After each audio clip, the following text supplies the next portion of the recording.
This morning, we are helping you prepare to land a job at Robins Air Force Base ahead of next week's big hiring event.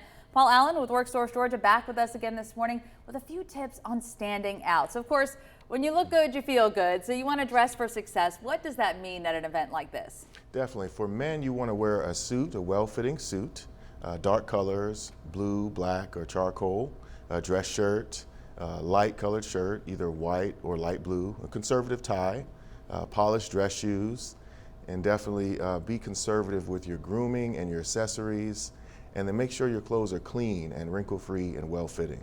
And for women, the same thing. A classic choice is a suit, either skirt or pants, a blouse, a nice button-down shirt, nothing too low-cut, closed-toe, low-heel shoes.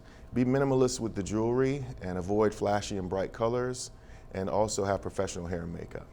Now, when we're talking about a big event like this, there's over 1,100 people already pre-registered. How do you stand out? I would say you came up with an acronym. I think it's the teacher in me, right? The acronym is READ. So we talked about the R, which is research and your resume.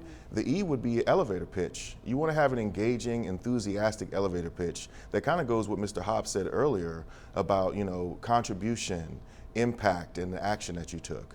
Then the A would be ask questions, and not just of the employers, but talk to the other attendees. You never know where your next opportunity is coming from.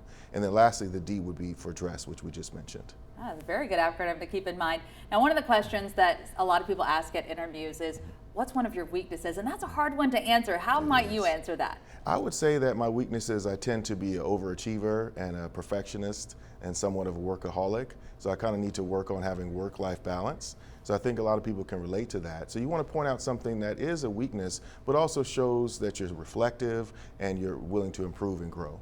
That's a good way to answer that question. So hopefully that helps a lot of people when that one comes up.